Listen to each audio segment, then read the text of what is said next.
en La Clave, con el equipo del Mostrador.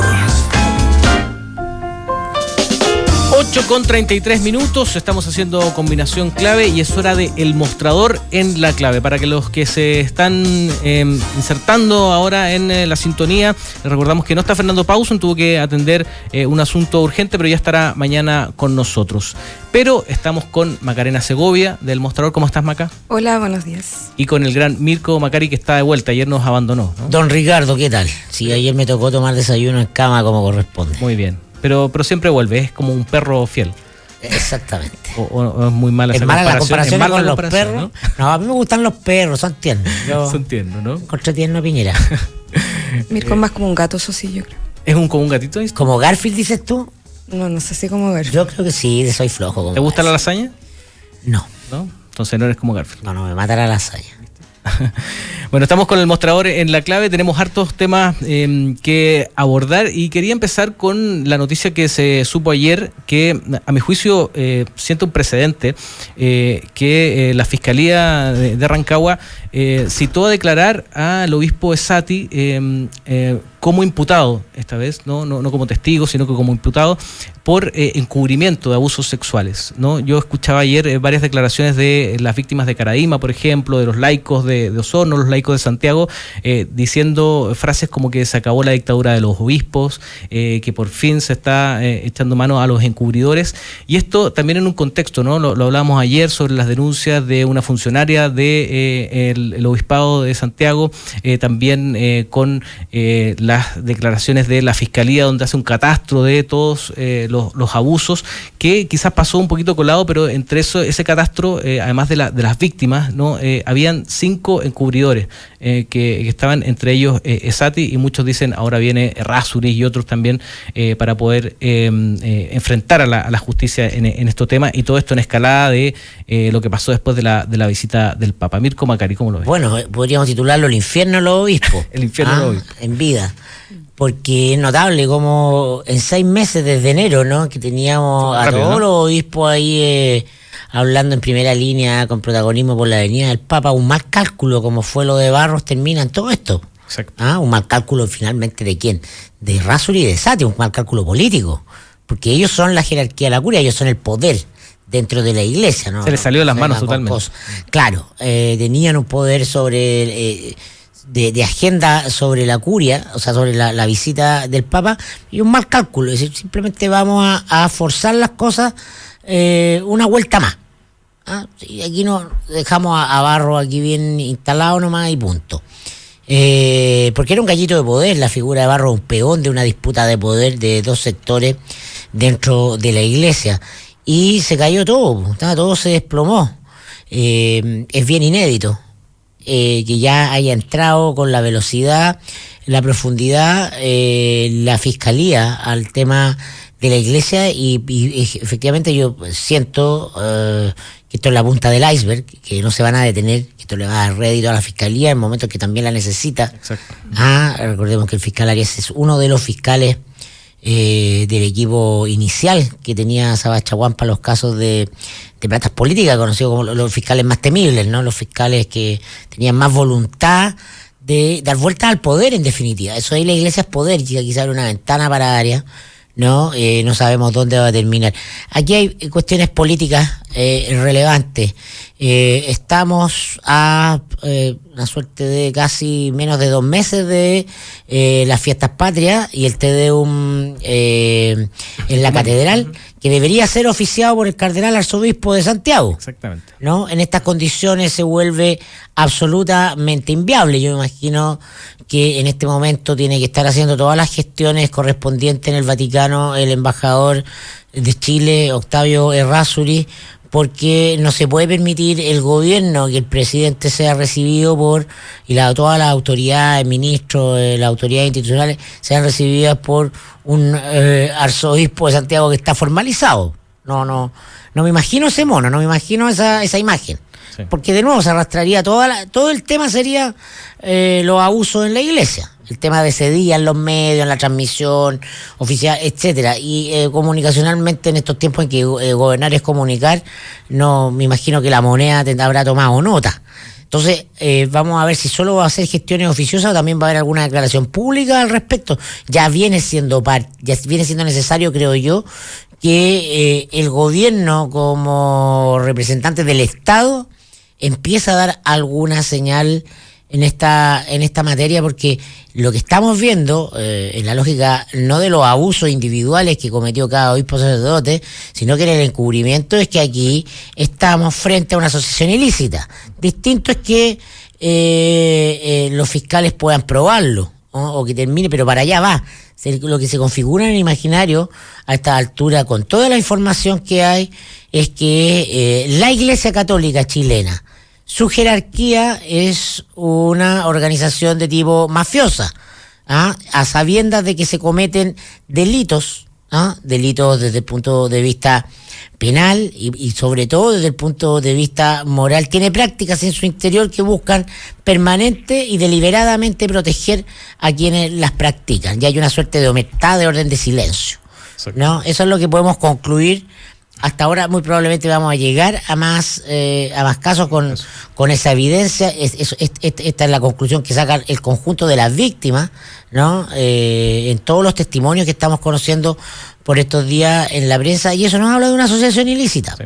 Ahora, claro, empiezan a salir los casos y, como tú decías, ese silencio se empieza a cambiar, porque, por ejemplo, vemos la carta de Monseñor Goich, por ejemplo, que fue sacado del arzobispado de Rancagua, donde habla de el maltrato a las víctimas de Caradima, por ejemplo, y habla de un temor el arzobispo Sati, exactamente, ¿no? Entonces empiezan a salir estas voces, empiezan a salir muchos casos. No sé si vieron ayer lo de informe especial, que también en Molina, que hay religiosas involucradas no solamente con abusos sexuales, sino que con abuso laboral. Entonces empiezan a salir todas estas cosas, y quedan secretos a voces, ¿no? Nosotros veíamos cómo se destinaba a estos curas que estaban siendo acusados o que iban a ser acusados, que tenían la información de que venían estas denuncias, y los ponían en algunos hogares. ¿Qué es lo que pasa en la película de Larraín, ¿no? El club donde está esta casa alejada de todo, donde se empieza a esconder estas cosas que son los encubrimientos y que viene desde arriba, ¿no? Pero eran más que cosas que ocurrían y que todos teníamos, habían gritos de ayuda durante años también. O sea, y yo creo que ahí también hay una reflexión detrás de esto, de que como sociedad durante años, durante al menos más de una década, hubo conciencia de que esto estaba ocurriendo. El punto es que, claro, el cambio y el quiebre tenía que venir desde adentro para finalmente generar una fisura en la principal autoridad de la Iglesia Católica en nuestro país.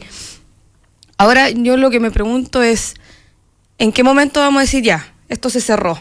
¿En qué momento vamos a decir, o de en qué momento la propia Iglesia va a decir, ok, hasta aquí llegamos, esto significa hacer un barrido de las autoridades y de aquí para adelante cuenta nueva y no sé si no se habla más del tema, pero al menos marcamos un punto de inflexión? Creo que la salida de Sati, o la próxima salida de Sati, apunta un poco a eso, pero dudo que las comunidades religiosas se queden muy tranquilas, teniendo en cuenta que, por ejemplo, en este caso la Fiscalía se meta profundamente en los casos y empieza a poner en jaque a las principales autoridades de su institución. No sé si es tan fácil, y ahí es cuando el poder un poco se remece, y ahí es cuando salen también las defensas corporativas. ¿Será Sati un chivo expiatorio y finalmente la moneda de cambio para generar esta renovación? No sé. ¿Qué va a quedar hasta ahí, dices tú? No lo sé, pero ahí me cabe siempre la pregunta, y ocurrió también con los casos, y hace 4 años, poco menos de 4 años, cuando empezaron a estallar los casos de financiamiento irregular a la política, también estábamos todos, ahora están llevándolo a tribunales, a los políticos, ahora sí se está hablando respecto al tema, ahora 3 años después nos damos cuenta que todo queda en nada. Entonces, ahí yo empiezo a generar un poco como de distancia, de decir, si es que todo esto que genera un cambio un poco más de apertura de la Iglesia, de sacar ciertos poderes anquilosados, y de poner en cuestionamiento esta estructura y prácticamente asociación ilícita, como decía Mirko, y esta jugada mafiosa interna, ¿en qué va a quedar después? Y para mí ese es uno de los puntos como que más me genera intriga, sobre todo porque nos damos cuenta que en Chile somos súper buenos para ir a llegar a consensos. La vara, la medida sin duda no es el resultado judicial, es solo hecho de que sean encausados, formalizados, llevados ante la instancia de la justicia penal chilena, la máxima autoridad de la Iglesia, independiente de si hay sanciones o no, ya los deja desprovistos de todo poder, porque su poder era un poder invisible, es decir, tenía que ver con redes de protección en el ámbito del poder formal. Oye, pero no hay que meterse con la Iglesia, porque la Iglesia es poderosa. Ese poder ya está derrumbado, creo yo. ¿Cuál va a ser la profundidad? O le queda muy poco, digamos. O le queda muy poco, no tiene a quién echar mano. No tiene la capacidad de operar a nivel de la Fiscalía, el Poder Judicial o el Gobierno para detener una investigación. Es que también o para un trato preferente, porque nadie va a querer que se sepa que nadie va a meter la mano al fuego, o sea, de los casos de platas políticas, que el sistema se defendía a sí mismo. La Iglesia queda en una suerte de periferia en este caso. Entonces sí es esperable que la Fiscalía se pueda dar el festín que no se dio en los casos de platas políticas. Desde el punto de vista de que salgan todos con medallas. De justiciero, de que llegaron al fondo, de la lógica del linchamiento que espera la opinión pública. Puede haber más de eso, porque además los testimonios no están todos puestos sobre la mesa, están saliendo, está saliendo toda la pus de la herida. Estamos en el momento en que se está apretando para sacar, entonces no ha salido toda. Quedan un montón. Lo que decía la Maca es muy cierto de esta lucha de años. Ayer Fernando Pausen hablaba con José Andrés Murillo de la Fundación para la Confianza, una de las víctimas de Caradima, que hace poco estuvo con el Papa hablando sobre todos estos temas, y él decía algo bien interesante, era que el objetivo que tenían ellos, que son estas 3 víctimas emblemáticas de Caradima, era simplemente que se les creyera. Ese era el principal objetivo que tenían. No querían que se denunciaran y que fueran a la cárcel, simplemente que se les creyera que ellos fueron abusados y que esto existía dentro de la Iglesia y que habían personas que estaban encubriendo. Entonces, para él ver cómo está reacción del Papa, cómo están saliendo los obispos y además cómo se están llevando todos estos temas a la justicia, para ellos es un gran triunfo y una lucha. O sea, Murillo se emocionaba ayer diciendo que esto era mucho más de lo que esperaban. O sea, nunca pensaban que iba a llegar a este nivel toda esta casa, digamos, de los obispos, y que llegara a ese nivel. Claro, pero lo de ayer es muy importante, quizás más importante que cualquier testimonio que haya salido, en el sentido que la mano de Rasuris queda con gangrena. No me imagino la foto del ministro Blumer, que es quien lleva los asuntos del gobierno con la Iglesia, sentado con la conferencia episcopal y con el SATI. No va a querer sacársela. Como podría haber querido hace, 4 meses atrás. Y como era parte de lo natural, de la relación institucional. Hoy el ministro Blumer lleva una relación con la Iglesia. Ojalá no se sepa nada, desde el punto de vista del ministro, digo yo, ¿no? Del interés político del ministro. Entonces, ¿quién le va a dar la mano a esa tira ahora en adelante? Una mano con gangrena, ¿no? Exacto. Igual hay otro punto que yo creo que no se ha tocado tanto, y que tiene que ver con la formación también de la renovación de la curia. A pesar de que vemos que está remeciéndose mucho el poder como más de la cúspide institucional, no hay que olvidar que todos estos curas que están saliendo ahora de espacios de poder formaron otros curas. Y no hay que olvidar la forma en la que operaban también, por ejemplo, Caradima, armando escuelas y armando una serie de curas para que fueran renovando el poder eclesiástico y tener gente de su nicho y de su lado. Yo me pregunto, ¿qué pasa con todos esos curas que quizás no estuvieron directamente involucrados en los casos de abuso, pero que sí fueron formados con la lógica de Caradima? Yo me pregunto, y yo lo digo con conocimiento de causa, ¿qué es lo que pasa, por ejemplo, en la Facultad de Teología de la Universidad Católica, que es la principal espacio en donde se reproduce el conocimiento dentro de la Iglesia? Los últimos años han hecho un barrido de todo el progresismo dentro de esa facultad, y si ustedes revisan los nombres de quienes se han ido reintegrando, son exactamente aquellos que hace unos años, cuando estalló el caso Caradima, los sacaron. Claro. Entonces, el cambio sí, viene por arriba, Es interesante ese punto. Pero y por abajo hasta, también. ¿Hasta dónde viene el corte? ¿Hasta digamos? dónde Y viene? por eso que son importantes los nombramientos, en ese sentido sí son importantes los nombramientos que va a hacer el Papa. ¿Quién va a ser el nuevo arzobispo de Santiago? ¿Va a hacer un nombramiento a tiempo? Me imagino que sí, po. O sea que no llegamos con el Sati a septiembre. Viene la renovación del nuevo rector de la Católica. Queda todavía. ¿Queda? Queda un Sí, ratito. ¿no es el próximo año? Sí, pero Bueno, el próximo año, pero ya... Al lado. pero Sí. el rector Un año. Sánchez no quiere otro periodo. No por eso, pero entonces Sí. ¿cuál es el carácter de no? Entonces, es decir, hay una serie de nombramientos que van a redefinir el carácter institucional de esos espacios de poder que menciona la Maga. Creo. Ojo que la Facultad de Teología es independiente de la Rectoría. Independiente. Sí, es totalmente independiente de la Rectoría. No, Desde hay, el punto de vista cuántico, todo está relacionado con todo. Entonces, las independencias formales son hasta por No, ahí. de verdad que hasta la elección de académico es independiente. oye, volviendo al tema del informe especial de ayer, que se han ido revelando estos temas. Lo de Rancagua también salió de una investigación periodística, ¿se acuerdan de la cofradía que había ahí?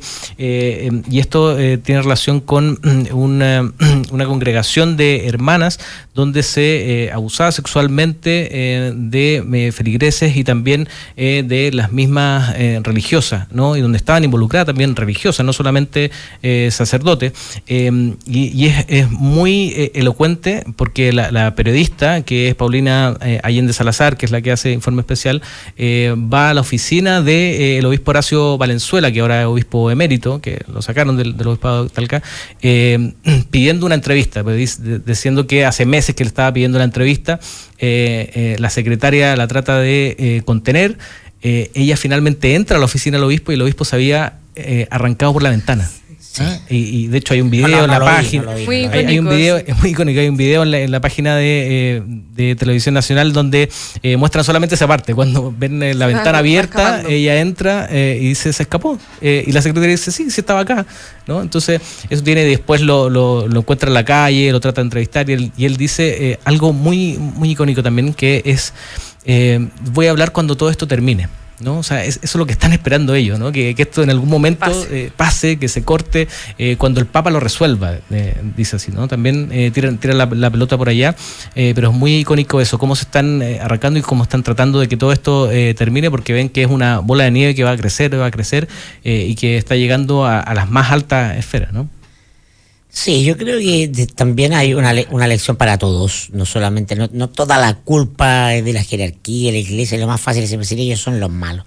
También hay una ciudadanía, un país, una cultura, una tradición, que es la tradición del catolicismo en Chile, que tiene que ver no solo con quienes ejercen el poder, sino que con quienes admiten que sobre ellos esta institución ejerza poder. Eso tiene que ver con una sociedad profundamente infantilizada y las formas de dominación social en las tradiciones y en las costumbres, en nuestras creencias que ha ejercido la Iglesia Católica también implican que cada uno haga un ejercicio de conciencia. ¿Cómo voy a creer que en una institución que me dice que el sexo es pecaminoso, que es feo, que es malo? Eso cada uno también tiene que generar una conciencia propia. Entonces, es 2 más 2 de que ahí no está pasando nada positivo. Eso no tiene nada de sagrado, no tiene nada de santo, no puede representar a ningún Dios, con respeto a toda la gente que crea como yo en cosas superiores o en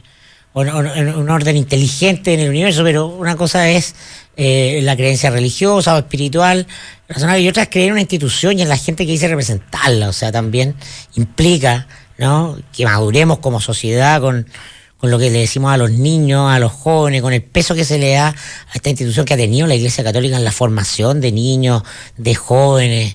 Ha ido disminuyendo, gracias a Dios.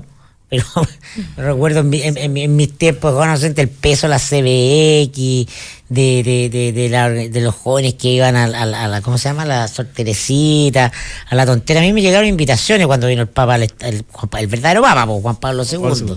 Al Estadio Nacional no fui, no me interesaba lo que dijera, me interesaba el punto de vista político, pero no de andar celebrando a un señor que si tú te informas mínimamente, y cuando tiene 18 años tiene que estar informado, habrás leído algo, ¿no?, de lo que es la historia de la Iglesia. Entonces, por favor. Y lo que es el Vaticano solamente, con eso ya tiene un montón de historia ahí. Por supuesto. Entonces, qué bueno que dejemos que es una oportunidad para que cada ciudadano deje de recibir, de comulgar con ruedas de carrera, literalmente, en muchos sentidos. Exacto. Le propongo que pasemos a otro tema donde la Iglesia también ha metido la mano de cierta manera, que es la discusión sobre el aborto libre, ¿no? Ya están las 3 causales y hoy día hay una marcha, lo conversábamos tempranito con una abogada de la Corporación Humanas, una marcha pidiendo el aborto libre, diciendo que las 3 causales no bastan, ¿no? Se ha llamado la marcha de los pañuelos verdes, que está convocada desde Plaza Italia hoy día a las 6 de la tarde. No es la primera marcha sobre aborto libre, la 6ª ya. Y tratando también de emular lo que ha pasado en otros países, como por ejemplo en Argentina, donde sí se aprobó esto.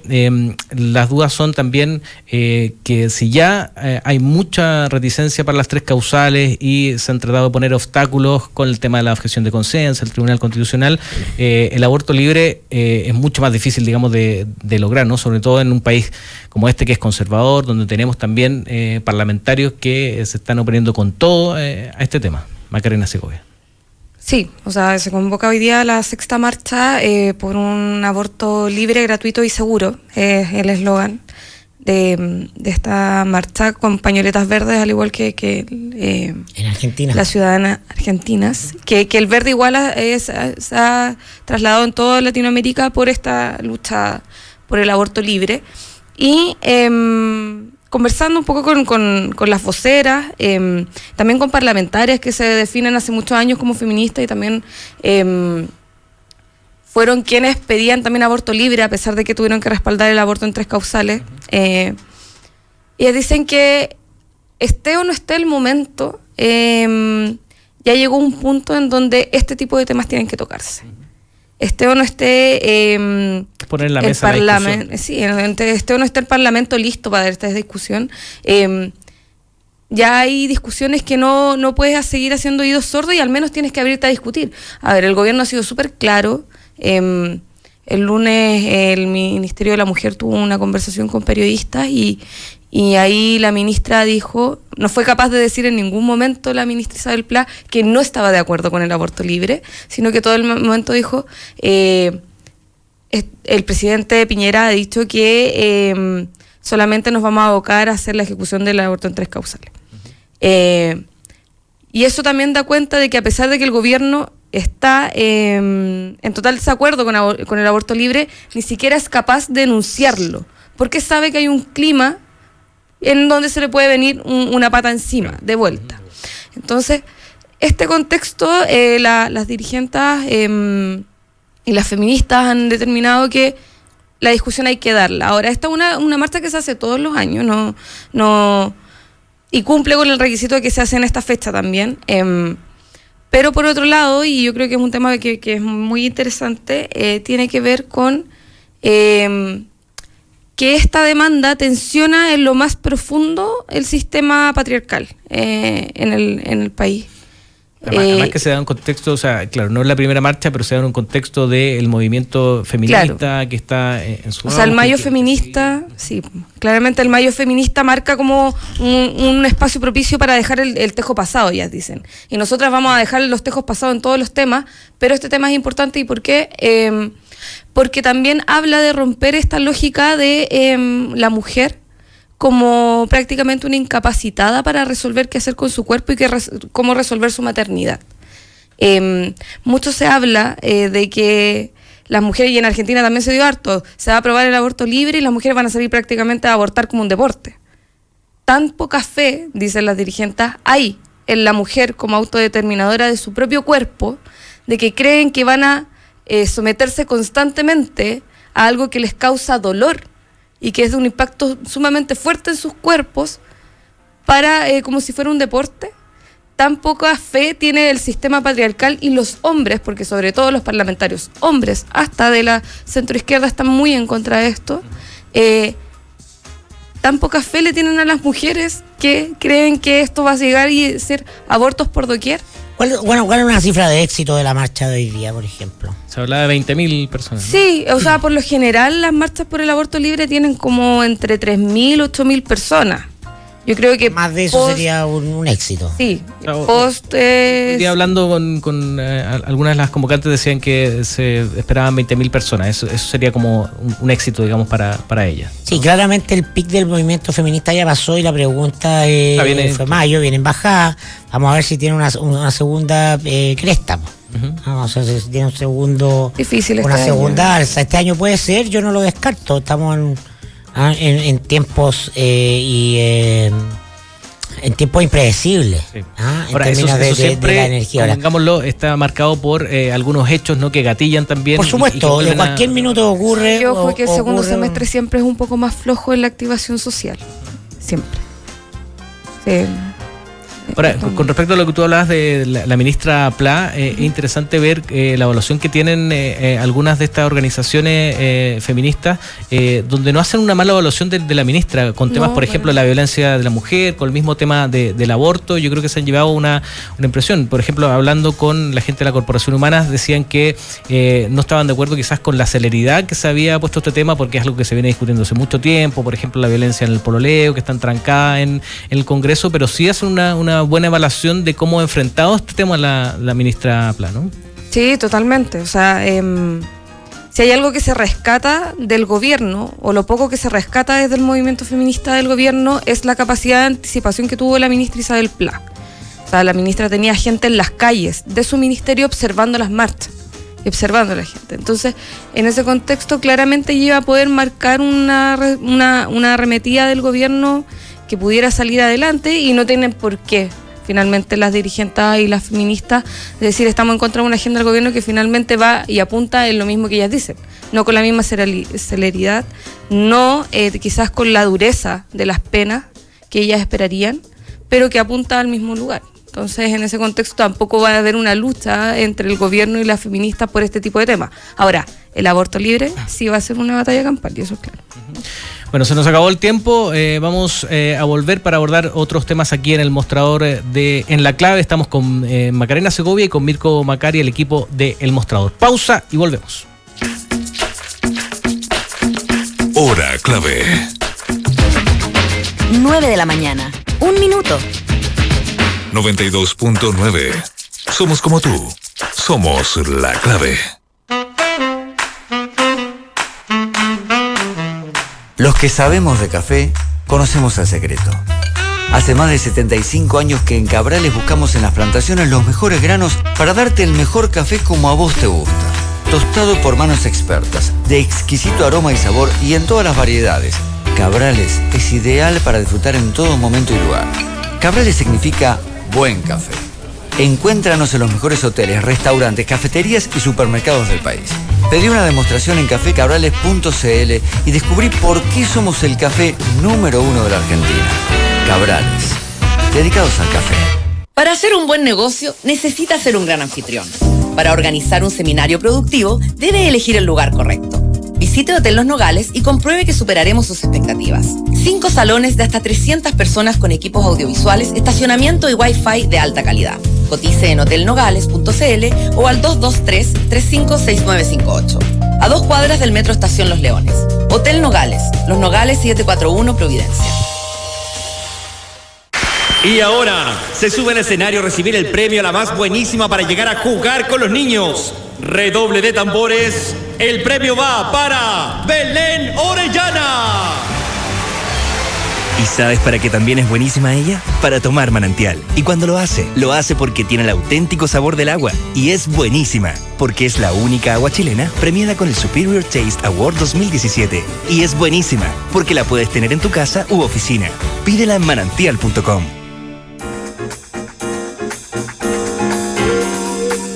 9 de la mañana con 2 minutos, estamos en el Mostrador en la Clave junto a Macarena Segovia y también con Mirko Macari, el equipo de El Mostrador, y hay algunas opiniones de nuestros auditores en Twitter, hablando de lo que estamos discutiendo en el último bloque sobre la marcha del aborto libre que está convocada para hoy. Por ejemplo, Claudio Guzmán nos dice: la discusión del aborto libre ya no es sobre el aborto, es sobre igualdad de derechos ante la objeción de conciencia. Las mujeres deberían poder objetar la obligación de sostener el embarazo hasta el parto, con el hashtag combinación clave, lo comenta. Y Rinrat, ese es su arroba, comenta sobre Maca Segovia, dice: hay que convencer a Maca de que haga más radio. O sea, una voz clara y cálida, mucho más agradable que la que suelen escucharse en todo el dial. Saludos y buen día. Futuro profesional de la Maca. Futuro profesional. Eso no arriesga demanda ese comentario, ¿no? No les voy a decir. No les voy a decir nada por ese comentario. Oye, otro tema que ha marcado la semana es esta dupla que ya la han bautizado, por lo menos en La Tercera y en otros medios, ya dicen la dupla Babá, ¿no? Haciendo la alusión al Sasá, ¿te acuerdas de me acuerdo, perfecto. Zamorano y Salas, qué época aquella. Claro, por toda la salida de libreto que han tenido, que han debido ir a explicar. También Sebastián Piñera tuvo un episodio ahí en la cumbre del Pacífico en México. Y queremos ahondar en este tema con un especialista que ya lo hemos tenido acá en el estudio. Él es Marco Moreno, doctor en Ciencias Políticas y también decano de la Facultad de Gobierno de la Universidad Central. ¿Cómo estás, Marco? Muy buenos días. Hola, Ricardo, Macarena, Mirko, ¿cómo están? Gran Marco, ¿qué tal? Gran Marco. Aquí estamos con el mostrador en la clave, un poco analizando este tema para ponerlo en contexto. Hubo dos declaraciones esta semana que han causado mucha polémica. La del ministro de Educación, diciendo que para arreglar los problemas económicos que tenían los colegios deberían hacer un bingo. Tuvo que explicar este tema. El gobierno decía que se tenían que fijar más en el fondo que en la forma, y sale después en una entrevista con CNN, con Tomás Mochati, el ministro Valente, diciendo que recomendaba invertir en el extranjero tal como lo hacía él, ¿no? Esa fue la... ¿Cómo lo ves tú, Marco, estas salidas de libreto? Te escuchaba en declaraciones que les faltaba el sentido de lo público a algunos ministros de Sebastián Piñera. Sí, como diría Mirko, ya hoy día o ayer se completó el cartón completo, ¿no? Del bingo. Del bingo, exactamente, porque como tú decías, el ministro Varela, Valente y después lo de Piñera, las piñericosas nuevamente colocan sobre la mesa la dificultad que tiene el gobierno y los ministros fundamentalmente para poder conectar con las audiencias.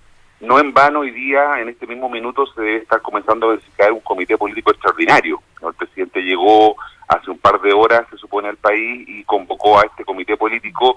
No sabemos muy bien qué puede, digamos, desprenderse de ello, pero evidentemente el tema va a ser objeto de ese análisis. Y yo creo que tiene que ver con esta dificultad para entender por parte de algunas autoridades del gobierno de que el poder está en otra parte, ¿no? El poder no está, y la gobernabilidad no están como tradicionalmente se entendía. Es cierto que están en las empresas, en los ciudadanos, en la libertad, en los derechos, pero también el poder está en la estética, ¿no? En la narrativa, en los formatos, ¿no?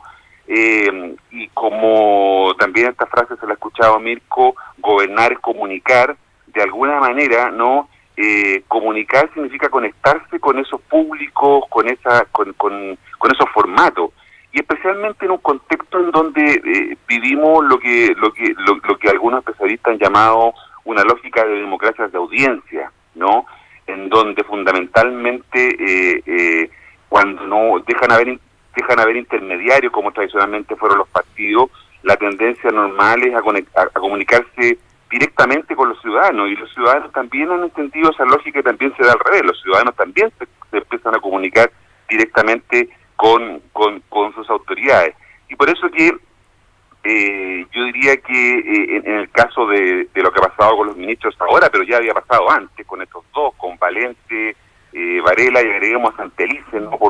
por sus hechos en relación con el protocolo de abortos causales, ¿no? Dan cuenta de que no entienden adecuadamente que los hechos cuentan menos que las sensaciones que producen, ¿no?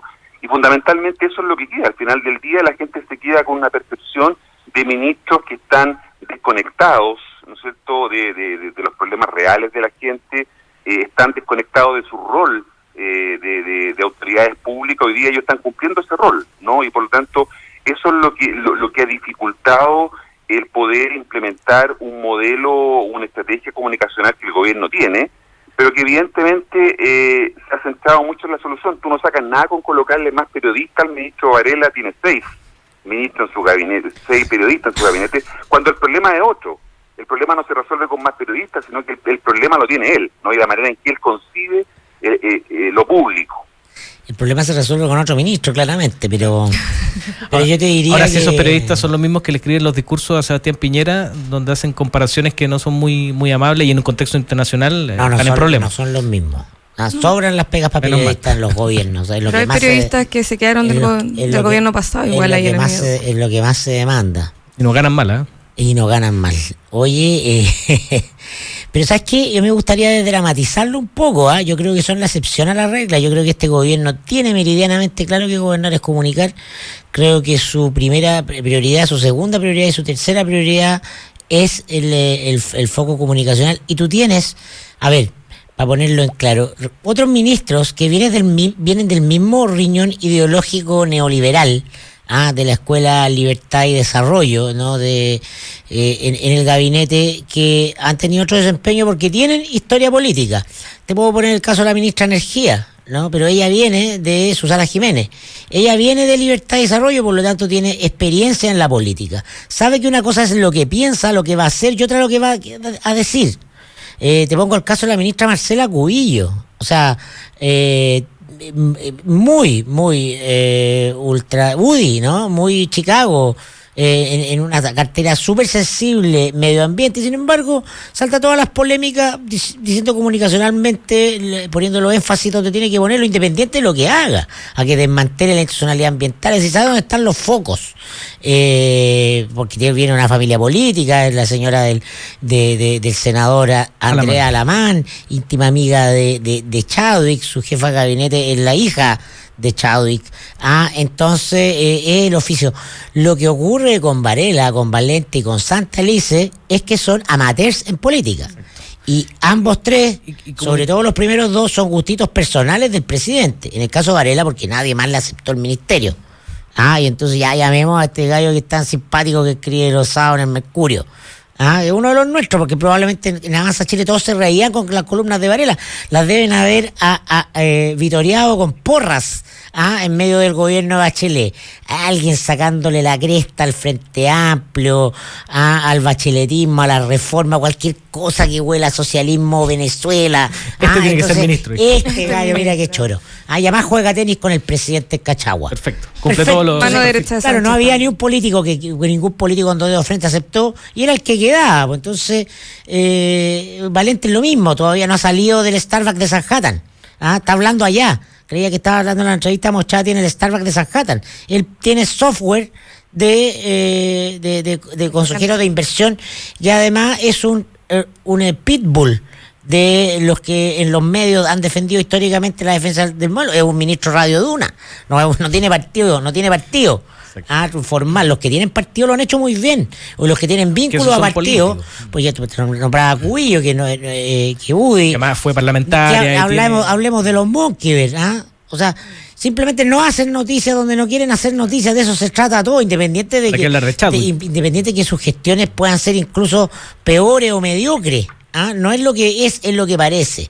Y entonces no se regalan declaraciones gratuitas porque entienden dónde está el business político. Es cierto Marco eso, pero Moreno. estoy de acuerdo con Mirko en análisis global, pero evidentemente las acciones de estos dos ministros especialmente ensucian justamente esa puesta en escena. Hoy día, por ejemplo, venía toda una nota respecto de lo que había hecho el ministro de Desarrollo Social, Alfredo Moreno, en la Araucanía, ¿no?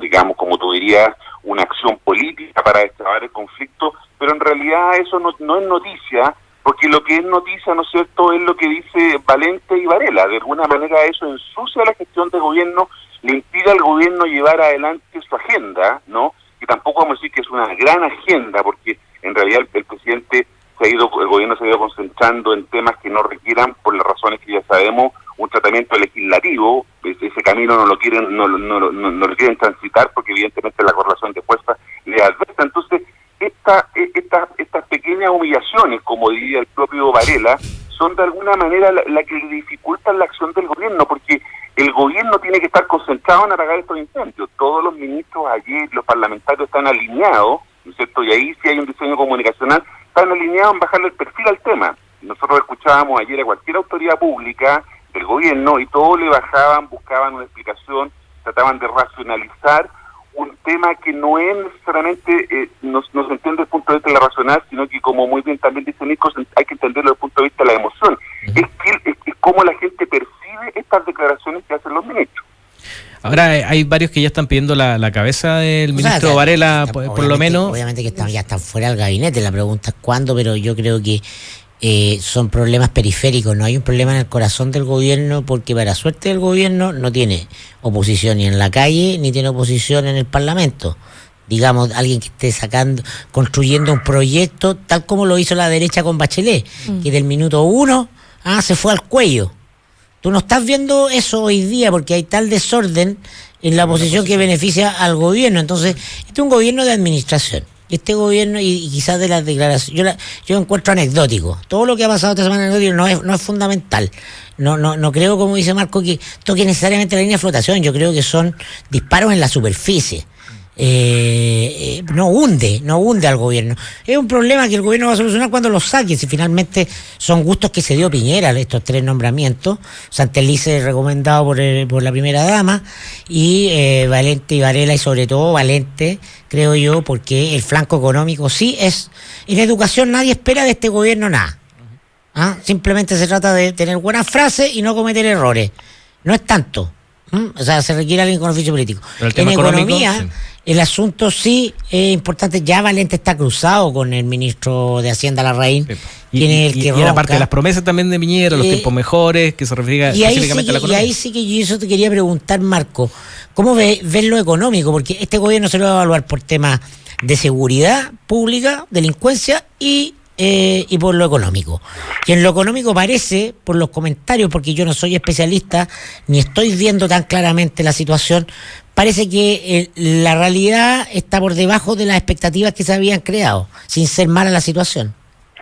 Efectivamente, las razones por las cuales este gobierno Piñera fue elegido, ¿no es cierto?, en diciembre y en la primera vuelta de noviembre, es justamente por estas dos razones, ¿no? Crecimiento y seguridad, para ponerlo. La gente optó por esa alternativa, porque creyó que Piñera lo encarnaba de mejor manera. Y evidentemente el tema del crecimiento es fuertemente, yo diría, afectado con las declaraciones de Valente, porque todos sabemos que la economía se mueve por expectativas, ¿no? Eso es lo central para que funcione la economía. Y son esas expectativas las que de alguna manera, ¿no es cierto?, se resienten con comentarios como los que plantea el ministro Valente, ¿no? Que evidentemente él no necesita del ministerio, sabemos que tiene una fortuna importante, digamos, que lo hace ser una persona que tiene mucha independencia desde ese punto de vista. Él ya se anotó, digamos, en su currículum el ser ministro, y efectivamente yo creo que quizás la decisión del presidente de no moverlo no tiene tanto que ver con que sean personas tan cercanas a él, sino que porque no quiere darle un triunfo a la oposición, ¿no? Porque evidentemente sacarlos ahora significaría y generaría un hecho político que puede, ¿no es cierto?, animar a la alicaída a las oposiciones, ¿no es cierto?, que no están articuladas respecto de nada, y por lo tanto este podría ser un elemento que les diera un suspiro, los conectara nuevamente al respirador artificial, ¿no es cierto?, para poder seguir teniendo alguna viabilidad. Por lo tanto, pero a ver, Marco, pero un poco al revés, o sea, cuando con todo lo que implica un hermano, Piñera, cuando vio la encuesta que decía que la gente desaprobaba el nombramiento del hermano en Argentina como embajador, fue el punto que Piñera no se demoró 2 segundos en tomar la decisión. Es que yo creo que también está viendo ahora esa encuesta, sí. no la que se publica los días lunes, no esa encuesta. Encuestas internas que tiene el gobierno que le están demostrando que sí hay una erosión, ¿no es cierto?, a su base de apoyo, que es un tema sensible para Piñera. Y de todas formas, cuando ocurrió el último impasse del ministro Santelice, corrieron muchos los rumores dentro de La Moneda y también en el Congreso de que era inminente antes del 18 de septiembre un cambio de gabinete. Pero estaban esperando y el cual incluiría claramente al ministro Santelice y al ministro Varela. pero estaban esperando que Varela no cayera de nuevo, no tropezara de nuevo para que no fuera tan evidente el cambio ministerial en ese aspecto.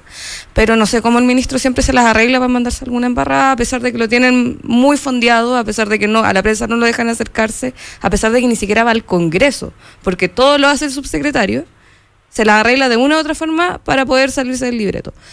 Pero, al menos lo que pudimos reportear el día lunes en La Moneda, lo que se decía era que lo más seguro es que en un plazo de 4 meses máximo hubiera un recambio importante en el gabinete a nivel ministerial, pero también a nivel de subsecretarios, sobre todo para barrer con todos aquellos subsecretarios que no han logrado tener una relación de confianza con los ministros y las ministras. ¿Por qué? Porque ahí también han habido hartos conflictos, y eso es algo que le estaría molestando bastante al gobierno y sobre todo al núcleo más duro de Piñera, que no ha podido consolidarse esa relación en los ministerios y que en un máximo de 4 meses vendría la salida, y también algunos cambios estructurales ahí en el Ministerio de la Mujer y en la vocería de gobierno también decían que podían haber algunos cambalaches importantes. Claro, quizás... Yo creo que esta es una variable importante para gobernar hoy día. Son 3 elementos: el proyecto de gobierno, la gobernabilidad, es decir, contribuirle apoyo a ese proyecto, y lo tercero es la capacidad de gobierno. Y efectivamente, como dice Macarena, el gobierno está teniendo nuevamente un problema en relación con eso, en relación con los elencos, con las capacidades para llevar adelante ese proyecto de gobierno. Hay un 10% de los seremis que no están en funciones por distintas razones, desde que algunos fueron acusados de robo, otros que no tenían los antecedentes necesarios para ocupar esos cargos, otros que se han ido yendo. Lo mismo pasa con algunos gobernadores. Lo que han dicho ustedes en varios programas sobre la no designación de embajadores en países clave como Estados Unidos, por ejemplo. O sea, aquí estamos teniendo también un problema con esa variable, la capacidad de gobierno. Y para poder gobernar no es suficiente solo tener un proyecto, tener, como dice Mirko, un manejo relativamente razonable de la variable política, sino que también tiene que tener los elencos para poder gobernar. Y yo creo que eso está siendo un problema en este minuto. O sea, las encuestas internas que el gobierno maneja le están señalando que aquí está habiendo una dificultad que es mayor a la que ellos están evaluando. ¿Tú tienes esa información? O sea, efectivamente, hay datos que, repito, no es la cadena de los lunes, ¿no? No es esa cadena de los lunes, sino que encuestas internas y otras mediciones que realiza el gobierno que le están señalando y se están encendiendo las alarmas. O sea, aquí tenemos un problema. Yo hace un par de semanas tenía la información de que las encuestas internas de La Moneda la evaluación del presidente era mejor, justamente en su base de apoyo, que las que salían en las encuestas públicas. Sobre todo cuando él hacía énfasis en temas de seguridad. Y tratos de seguridad y tratos de todo lo que ha sido la agenda en temas de inmigración, por ejemplo. Pero eso te lo ensucia, ese posicionamiento público, ese posicionamiento de la agenda, te lo ensucia este tipo de acciones, porque la cancha donde se está jugando el Partido de la Democracia hoy tiene que ver con las comunicaciones, como tú decías, tiene que ver con la toma de las pantallas digitales. Ahí donde la gente también está jugando este espacio. Por lo tanto, eso es un factor importante que pesa finalmente en cómo el gobierno se conduce, en la medida que tiene la capacidad efectivamente para sortear dificultades, pero llega un punto en que ya no tiene que ver solamente con cómo tú conduces, sino que con el elenco que está conduciendo ese proyecto. Claro. Estamos hablando al teléfono con Marco Moreno, decano de la Facultad de Gobierno de la Universidad Central. Estamos en el mostrador en la clave con Macarena Segovia, con Mirko Macari. Marco, ustedes hacen siempre una encuesta que es el interbarómetro, donde miden las redes sociales. ¿Cómo afecta este tipo de episodios a este primer termómetro que son las redes, que, claro, dentro de lo homogénea que son, de que no tiene filtro, que las personas también lo ocupan como un desahogo también las redes sociales, pero cómo este tipo de cosas afectan a esa evaluación en primera instancia del gobierno, en este caso el de Sebastián Piñera? Sí, no, efectivamente, lo que nosotros estamos observando que las redes sociales, ¿no es cierto?, que es el espacio hoy día donde fundamentalmente la gente está opinando de alguna manera. Las redes sociales tienen muchos elementos negativos y uno puede, digamos, pensar que aquí no se hace la política, pero yo creo que efectivamente este espacio está están mostrando que sí, de alguna manera expresa una opinión y un punto de vista que cada vez es más relevante. Hay una conversación muy rica que se da allí, que nos está demostrando que la gente está participando en política de otra manera, ¿no? Política es conversar, ¿no? Y nosotros podemos, como estamos haciendo ahora, conversar o nos tomamos un café para conversar, pero también la conversación se puede dar y se da, de hecho, en este territorio digital. Y lo que nosotros estamos observando cuando monitoreamos esta conversación es que cada vez más comienza, ¿no es cierto?, a tener una carga más negativa las interacciones que se producen en las redes sociales, ¿no? No solamente los likes, no solamente, ¿no es cierto?, los comentarios positivos, sino que se comienzan a acrecentar los comentarios negativos, y evidentemente eso habla de una sensación de un estado de ánimo, ¿no es cierto?, que tiene que ver con cómo la gente expresa ciertas emociones, y la gente ve que el crecimiento ya no está siendo lo que se prometió, digamos, y los tiempos mejores de los que hablaba el gobierno son cada vez más difíciles de conseguir, porque una cosa es ganar con ese eslogan, pero otra cosa es concretarlo en la práctica, ¿no? Y eso se percibe en la conversación. Nosotros estamos observando que cada vez más las interacciones están teniendo un componente de mayor negatividad, ¿no? Y eso habla de un estado de ánimo, de alguna manera. Pero esto es Twitter, ¿no? Sí, eso es básicamente Twitter. Porque tú te vas a otras redes sociales y son completamente positivas, tienen un ánimo, una atmósfera completamente distinta. ¿Snapchat? Como Instagram. No, claro, Instagram, claro, pero, o sea, tú tienes que... Pero en Instagram no se habla de las políticas del gobierno en profundidad. Por lo mismo, es que claro, por eso hay un lugar donde la gente entra a pelear, es como un circo romano que es Twitter, claro, un microclima. Porque yo creo que hay un error a veces cuando uno piensa que esto no tiene importancia. Si yo digo, si Internet cambió la vida de las personas, de cada uno de nosotros, ¿por qué no va a cambiar la política, no? Como lo está haciendo, y por lo tanto ese tipo de interacciones que se está dando en ese espacio que puede ser episódica, que puede ser puntual, porque la gente hoy día está participando de esa manera, dan cuenta de un cierto clima de opinión pública que comienza a expresar cierta negatividad, ¿no es cierto?, que puede comenzar a ser una tendencia. Esto el gobierno lo está midiendo, o sea, no lo hacemos. Sí, el gobierno es muy sensible a esta variable, más de la que debería, yo creo. La SECOM se ha ido blindando y tiene toda una estrategia en esta línea. El mostrador traía una nota respecto a estos temas, justamente que son y se están convirtiendo en parte del corazón de esta estrategia de gobernar es comunicar. Bueno, agradecemos a Marco Moreno, decano de la Facultad de Gobierno de la Universidad Central, analizando estas salidas de libreto de los ministros y cómo va a enfrentar en el futuro este tema Sebastián Piñera. Vamos a ver si va a haber un cambio de gabinete, que yo creo que va a esperar un poquito, ¿no? Porque generalmente se espera un año para hacer los cambios de gabinete, porque si no se da también una mala señal en el gobierno. Muchas gracias, Marco Moreno. Chao, que esté muy bien, muy buenos días. Chao, Marco.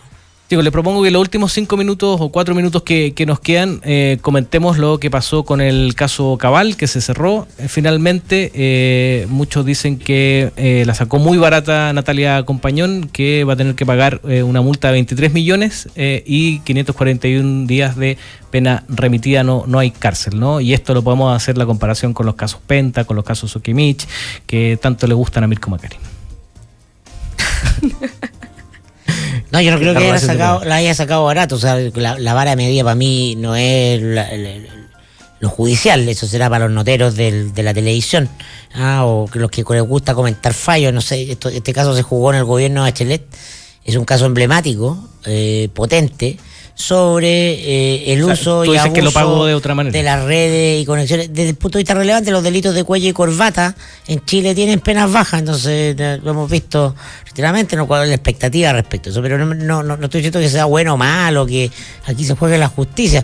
Aquí lo que quedó claro, y ya quedó claro hace mucho rato, mucho antes de esta resolución judicial final, es que el poder, y el poder son las redes familiares, las conexiones, el acceso a espacios de privilegio se usa en beneficio personal, y se construyen redes para hacer negocios, no usando el poder político. Eso es lo que queda claro que pasa en Chile. Fue prístino porque ocurrió en la familia presidencial de la presidenta, que era un emblema de transparencia, de honestidad, ¿ya? Que la gente no se imaginaba que podía ser. Bueno, y ocurrió porque el hijo de Bachelet fue nombrado director sociocultural de La Moneda y ocupaba su espacio para relaciones de privilegio en términos de influencia y de acceso a personas a las que no hubiera tenido acceso ni él ni su señora, como Andrónico Luksic, si no hubiera tenido ese cargo. Y no se hubiera construido la red de especulación inmobiliaria en la zona de Machalí sin las conexiones y redes políticas. Sí, eso es lo relevante aquí, ¿no? El resto ya es música. O sea, tú eres un optimista, tú dices que... Yo creo que es un avance, que el caso es importante, que es un avance que muestra que le queda clara a la gente, o debería quedarle clara a la gente cómo funciona. De qué se trata cuando tú eliges a alguien, eliges a esa persona, eliges a sus familiares, eliges a sus amigos, porque vivimos en un país privatizado. Entonces no hay reglas objetivas de acceso al poder. Todo se trata de a quién eres cercano, con quién te juntas. Se llama una influencia indebida, el uso de los cargos de poder. Y eso es lo que ocurrió en el corazón de la familia presidencial. Ahora, lo que se puede sacar en limpio como lección también es que van a tener mucho más cuidado, y de hecho lo están teniendo, mucho más cuidado en el nombramiento de estos cargos, en las relaciones familiares, en el nepotismo, ¿no? Porque ven que esto le costó demasiado caro. Uno creía, pero Piñera igual nombró a su hermano. Pero tuvo que sacar. Chadwick puso a su hijo en la Moneda, lo tuvo que sacar. Sí, su hijo sigue en el gobierno. Bueno, pero en general la opinión pública... Este es un país de familia. Sí, la opinión pública está más atenta a esos temas, porque cuando Bachelet nombró a su hijo en ese cargo, no hizo mayor ruido, fue después cuando se tapó el Es que caso, ese es el punto, es lo público finalmente, lo que podemos ver. Ahora, ¿qué es lo que pasa en la relación por atrás? ¿Qué pasa en el negociado, en el mundo económico detrás? Es otra cosa. Yo quiero decir solo una cosa, Macarena, y lo voy a dejar ahí y después... ¿Vas a tirar la bomba? No. Solo me pregunto, ¿quiénes fueron los principales perjudicados? Fue la madre y la esposa. ¿Qué pasa con Dávalos?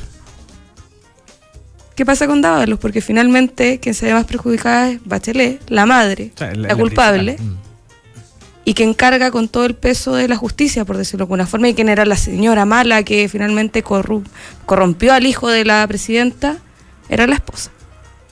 Tú ves machismo en todo. No, pues estamos en una sociedad patriarcal, pues, Mirko. Sí, por supuesto, pero el machismo está en todos lados. Creo que Dávalos, yo discrepo, no creo que Dávalos la haya sacado barata. Creo que la principal perjudicada de esto fue sin lugar a dudas Michelle Bachelet, por una mala decisión política de ella. Ella nombró a su hijo, siendo aconsejada por todos sus principales asesores de que lo sacara del país.